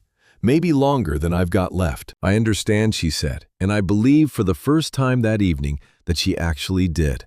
"But I'm not going to throw away what this cost you to bring me either," I said. "A man doesn't survive 52 years in this business by refusing good material just because it came from a difficult place." She almost smiled at that. A small, exhausted thing, nothing like the practice smile she used to wear at her mother's dinner parties. "Does this mean I can come back?" she asked so quietly I almost missed it under the low hum of the shop's temporary lighting overhead. "Come home. Things go back to how they were. I want to be honest with you about something I said, and I chose my words slow, the way I choose a cut on a good piece of hide, knowing there's no taking it back once it's made. Things are never going back to how they were. I don't think they were ever really what I thought they were to begin with. But that doesn't mean there's nothing left here worth building. It just means whatever we build next is going to have to be something new, and it's going to take a while. And it's not going to look like a girl moving back into her old bedroom like none of this happened." She nodded slowly, and I watched her absorb that the way you absorb a diagnosis you already half suspected. Not a shock exactly, but a confirmation that costs something all its own. "You won't be moving back in, will you, Arya?" I asked, though I already knew the answer before I finished asking it. "No, Dad," she said, "but I'll be there for the hearing. Whatever you need me to say, I'll say it. I owe you that much at least." I did not embrace her. I want to be honest about that too, because I think it matters more than any speech I could have given her in that moment. I reached across the workbench instead and rested my hand briefly on top of hers, just for a second. The same gesture I used to check whether a stitch is finally set the way it's supposed to. And then I nodded once and let her go. She left the recording with me. She left the phone too in the end, telling me to keep it as evidence that she didn't want it in her possession a moment longer than necessary. I watched her walk out to her car in the dark taillights, swinging slow across the gravel before catching the street, and I stood there in the doorway of a shop that wasn't finished being rebuilt yet, in more ways than the obvious one, and I understood that whatever came next, some part of what we'd lost was simply gone for good. The way a hide that's been cut wrong can be salvaged into something useful, but never again into the whole piece it was before the blade touched it. Amir and I spent the better part of a day drawing up a guest list, sitting at the same workbench where I'd shown Arya a lab report 6 days before. A legal pad between us filling up with names in his neat, careful printing. We called it a reopening celebration, and in a sense, that's exactly what it was.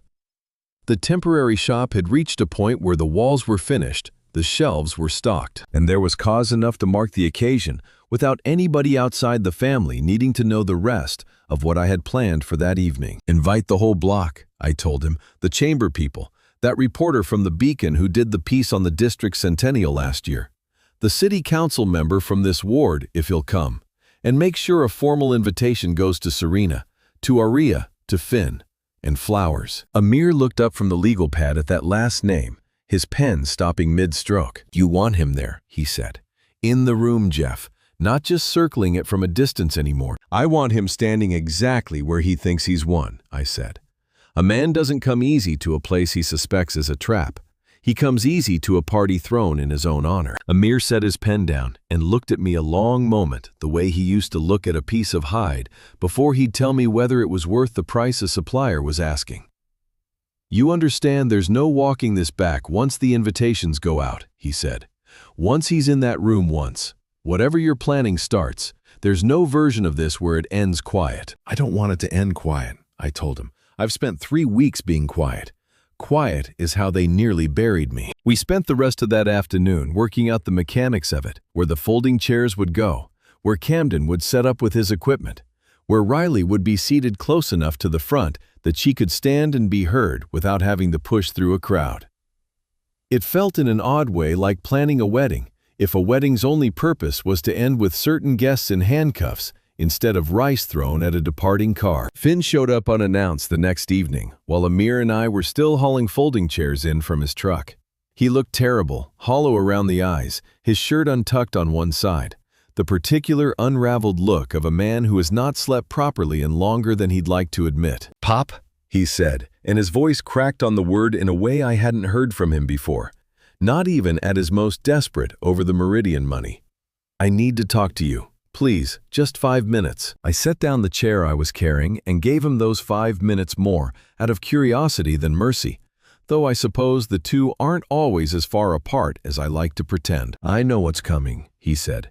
"I know you know about Milan, about the check, about all of it. I'm not asking you to forgive any of that. I'm asking you not to let Tony's people get to me before whatever you've got planned actually happens. I've got nowhere else to turn, Pop. Aria won't even answer my calls anymore." I didn't say anything. I have found over the years that silence pulls more truth out of a frightened man than any question I could ask him directly. Finn had never once in the years I'd known him been able to tolerate silence for long. It was, I think, the one weakness that had made him so easy for Serena to use in the first place. That need to fill a quiet room with whatever words might buy him safe passage through it. "Serena had me put something in the house." He said the words tumbling out fast now, like a man emptying his pockets at a checkpoint before somebody else does it for him. "Weeks ago. Little listening devices, she called them. Insurance said she just wanted to keep an eye on things while you'd been acting so strange. One in the study, one in the kitchen under the cabinet by the phone. I didn't think much of it at the time, I swear. I just did what she asked because I owed her for covering some of what I owed Milan." I stood very still, feeling something cold move through my chest that had nothing to do with the evening air. "You're telling me my own house has been bugged?" I said. "This whole time?" "I don't know how long," he said. "Weeks at least, maybe longer. I'm telling you now because I need you to know I'm not the only rat in this thing, and because I figure it's the only card I've got left worth playing." I looked at him a long moment. This man who had tried 3 separate times to steal from me and had now in the same breath handed me something that might have cost me everything if I hadn't learned it in time. There is no cleaner way to say it than this. Gratitude and contempt sat in me at the exact same size right next to each other, and neither one canceled the other out. "Get out of here, Finn," I told him, not unkindly, but with no invitation left in it either. "Go home. Whatever happens next, you're going to have to answer for your own part of it, separately from anybody else's." He left without another word, and I stood there in my own driveway a long while, running back through the last few weeks in my mind. Every conversation with Amir, every call from Camden, every plan Aria and I had discussed in the study, all of it potentially sitting on a recording somewhere in Serena's hands, or worse, already relayed onto Flowers. I called Amir before Finn's truck had even cleared the end of the street. "I need you to sweep the house tonight," I told him. "Every room. The study first, then the kitchen. Finn just told me Serena had devices planted weeks ago." Amir didn't waste time asking questions.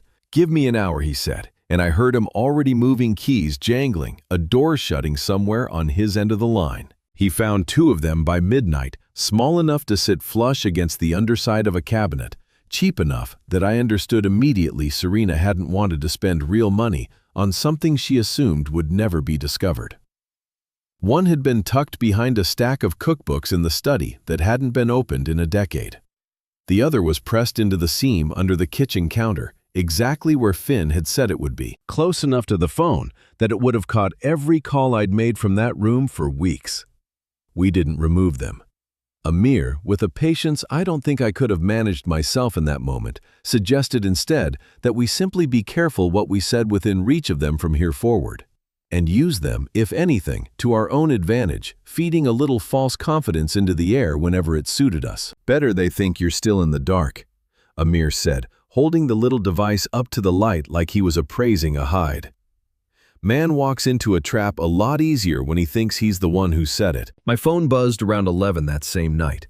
Serena, replying to the invitation Amir had sent that afternoon. "Wouldn't miss it for the world," the message read. "So proud of you for finding your feet again after everything. Dr. Flowers says he'll be there too, of course. We'll all be there together." I read it twice, the way I read everything important these days, and I felt something settle into place, cold and certain.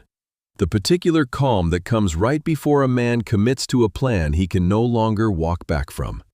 There was a strange comfort in it, I'll admit, knowing exactly where every player in this thing believed they stood the night before the board finally got swept clean.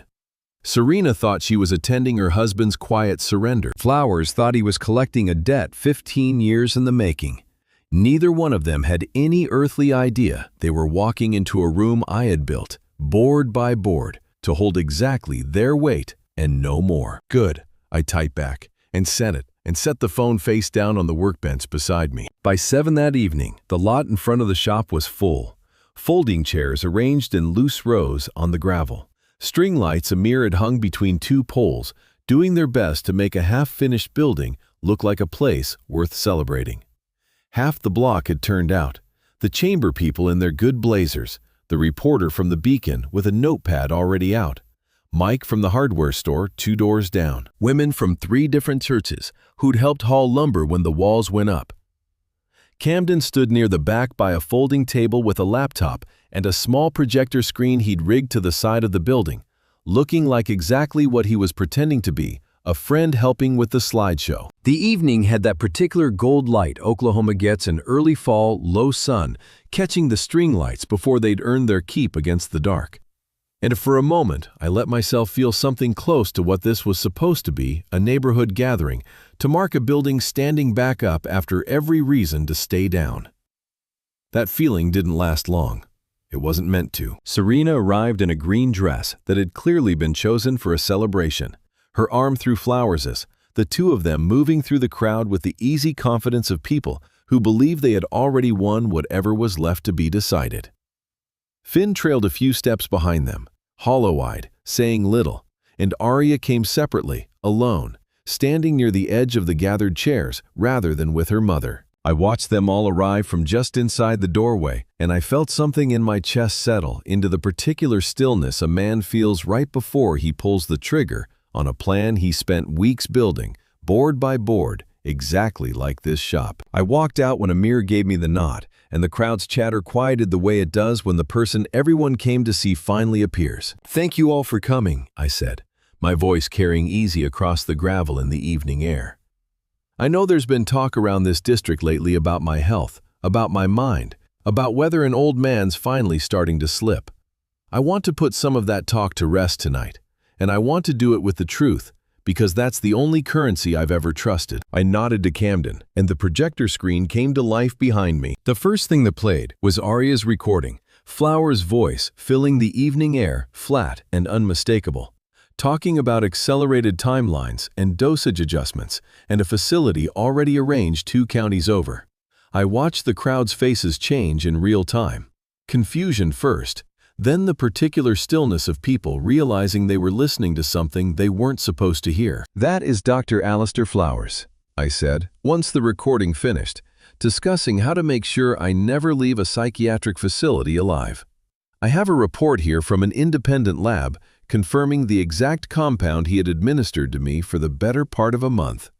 I gestured to Camden, who stepped forward with his own brief explanation, plain and clinical, about scopolamine and benzodiazepines and what they'd have done to a 70-year-old liver over time. Flowers had gone very still near the front of the crowd, his hand tightening around Serena's arm.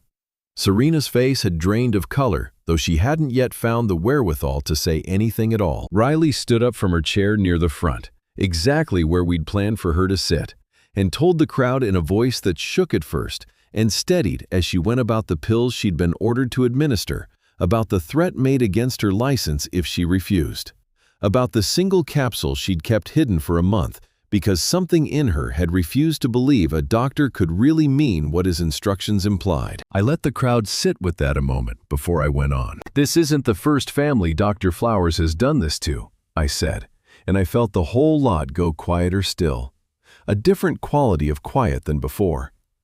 I have records, property records, medical records, showing the same pattern used against Ruth Patterson's family, against Odessa Fields, against a man named Dubois who built the print shop 2 blocks from here with his own 2 hands. Elderly, isolated, suddenly declared incompetent by the same medical practice. And their land quietly sold within months to a company registered out of the very same office suite as Dr. Flowers's own practice. A woman near the back, I recognized her only vaguely, someone's aunt, someone's neighbor, let out a sound that wasn't quite a gasp and wasn't quite a sob. And I heard my own grandfather's name pass through the crowd in a murmur, somebody connecting out loud what this ground had already survived 100 years before. An older man, 2 rows back, stood up without seeming to decide. To said Dubois' name like a question, checking whether he'd heard right. And beside him, a woman pressed a hand to her mouth, saying something too quiet to catch about her own mother, about a hospice bill that had never quite added up. "He's not just robbing a family," I said. "He's robbing a neighborhood that already paid this debt once. And he thought nobody left in it was paying close enough attention to notice him doing it again." Serena finally found her voice. "This is insane," she said, too loud, her composure cracking at the edges. "Jeffrey, whatever you think you found, it's not what it looks like. We were trying to help you. You've been confused. You don't understand what you're—" "I understand a great deal more than you'd like me to tonight," I said, and I did not raise my voice to say it, which somehow landed harder in that crowd than shouting would have. Flowers made his move then, releasing Serena's arm and pushing back through the crowd toward the gravel lot where the cars were parked. Moving with the particular speed of a man who has stopped caring how guilty he looks, and started caring only about the distance between himself and consequences. He didn't get far.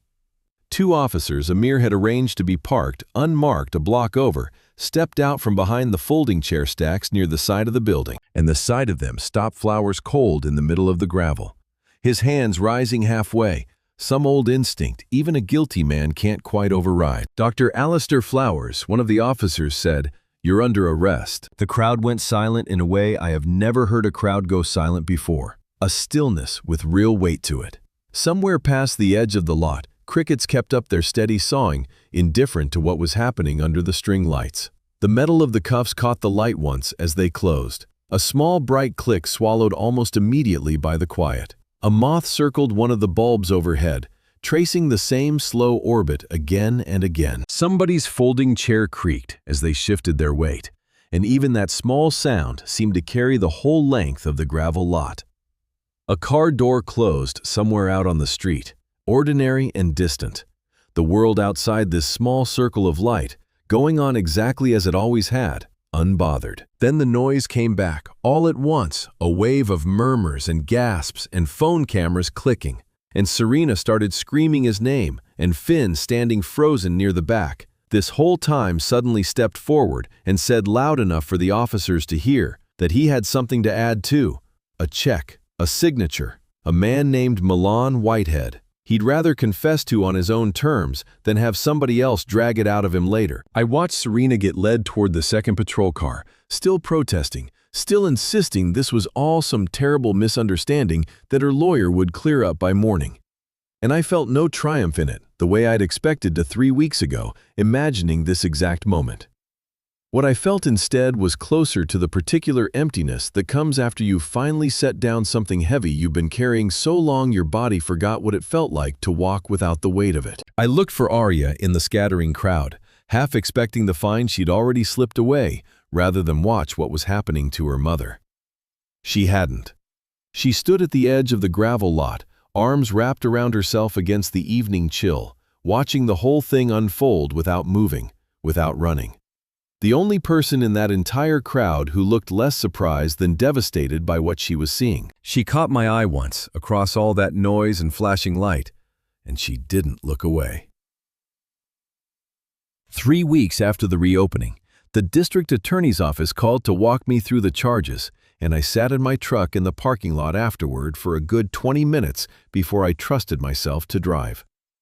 Flowers was looking at attempted murder, elder abuse, and enough counts of fraud that his own lawyer had reportedly started using the word overwhelming in conversations that weren't meant to reach me, but did anyway. Small towns being what they are, the paternity records never made it into the charging documents at all. As it turned out, the prosecutor told me it simply wasn't relevant to proving what mattered. The drugs, the fire, the forged property filings, and I found myself grateful for that in a way I hadn't expected. One less thing dragged through a courtroom for strangers to pick over. Serena's charges were lighter conspiracy, mostly her lawyer working hard to paint her as a woman led astray by a man she'd loved since she was 22 years old. Which might even have been true, though it didn't change what her hand had done guiding capsules into a paper cup morning after morning. Finn's situation turned out stranger than any of us expected. His voluntary confession about the Meridian check and the debt to Milan Whitehead had done him more good than harm in the end. Cooperation, counting for something with prosecutors who had bigger fish circling on their line, and last I heard, he was working a warehouse job across town, paying restitution in installments so small it would take him the better part of a decade to clear it. I did not feel the satisfaction I'd expected to feel, hearing all of that laid out in a lawyer's careful language. I felt mostly tired. The particular tiredness that comes after a long job finally passes inspection, when there's nothing left to do but put the tools away. I saw Arya once more before the hearing, at a diner on the edge of downtown neither of us had ever been to before. Neutral ground neither one of us had memories attached to yet. She looked thinner than she had at the reopening, her hair pulled back, plain, no makeup, dressed like a woman who had stopped performing for anybody, including herself. "I'm going to testify against her," she said, before I'd even gotten my coffee ordered. "Against Mom. My lawyer says I don't have to, that I could probably stay out of it entirely if I wanted. But I'm going to." "I know," I said. "I'm not doing it to make things right with you," she added quickly, like she needed me to understand that before I misread it. "I don't think there's a version of this where things go back to right. I'm doing it because it's the first true thing I'll have done in this whole mess. And I'd like there to be at least one." I told her that seemed like a reasonable place for a person to start over from, and she almost smiled at that, a small, tired thing, nothing like the practiced smile I remembered from her mother's dinner parties, back when I still believed every smile in that house meant what it looked like it meant. We sat there a while, not saying much else, drinking coffee that neither of us particularly wanted. And when we parted on the sidewalk outside, I didn't hug her, and she didn't ask me to. We shook hands instead, formal, the way you'd shake hands with somebody you respected, but weren't quite family with anymore. Not in the old sense, maybe not ever again in that sense. It was not the ending I would have chosen for us 20 years ago, watching her ride a bicycle for the first time down our driveway. But it was honest, and I have come to believe honest is worth more than comfortable most days. Though it took me 70 years and a burned shop to really learn it. I started the boots the following Monday. I hadn't planned to. I went into the shop that morning meaning to work through a backlog of saddle repairs that had piled up during everything. And instead, I found myself at the leather rack, running my hand along a bolt of calfskin dyed a deep red-brown, The same color I'd chosen 31 years before for a boy who never got the chance to wear what I made him. I didn't decide to cut it. My hands decided before the rest of me caught up. The way hands do sometimes, after 52 years of knowing a trade better than they know most anything else. I'm not making these for Zaid. I want to be clear about that because I have thought hard about the difference and it matters to me. I am not trying to finish something that was already finished in its way the day he died. And no pair of boots stitched 3 decades later was ever going to change that. I am making a pair of boots for a boy down the block named Marcus who is turning 8 next month and has been begging his grandmother for riding lessons since the spring. A boy who has never once asked me for anything, who doesn't know the story of the case that used to sit by my door, who will simply be a child putting his feet into leather that fits him, and feeling for the first time like somebody built something specifically for him to stand in. I spent 31 years believing that if I held on tight enough to the shop, to the land, to a family I'd built around a hole that boy left behind, I would never again have to stand somewhere helpless while people I loved were taken from me without warning. I built an entire life on that belief, one careful, controlled decision at a time, and I want to tell you, it worked. But the plain truth is, it didn't. Holding on tight didn't save Zaid. It didn't save my marriage. Whatever was left of it to save. It didn't stop a fire from taking 31 years of dust off a piece of glass in one night. What I have finally come to understand cutting into a bolt of calfskin on a quiet Monday morning with nobody watching is that the things worth keeping were never really mine to hold on to in the first place. Not the way I thought. My grandfather didn't bury his tools in the ground because he believed burying them would keep them safe forever.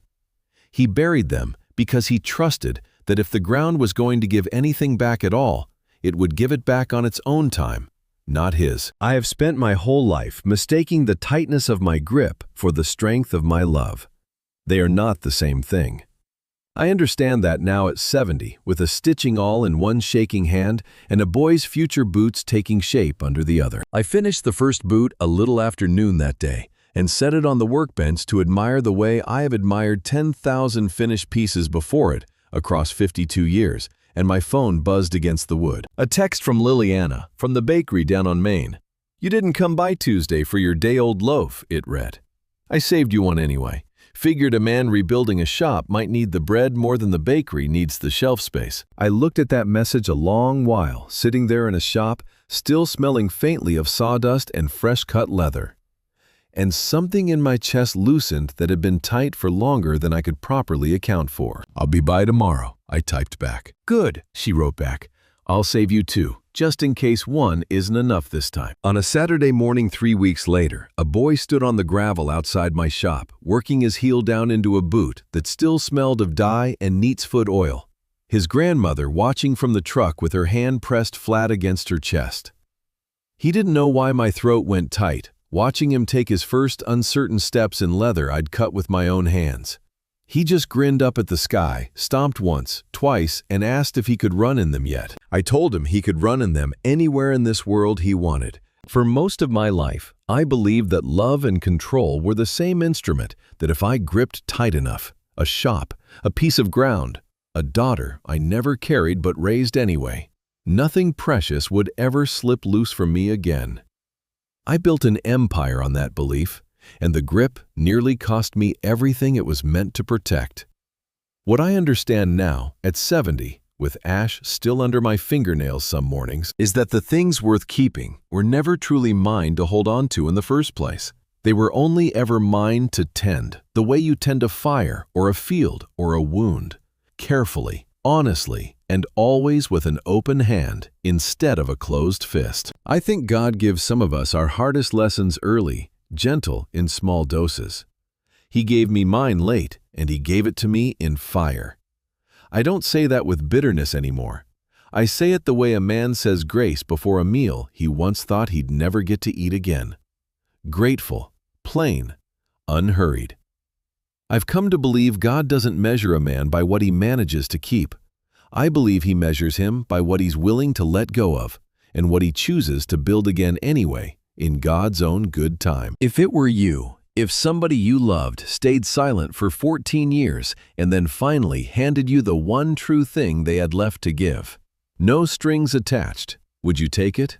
Would you call that enough to start over? And I still don't know, some nights, if I made the right choice, letting Aria back into any part of my life at all.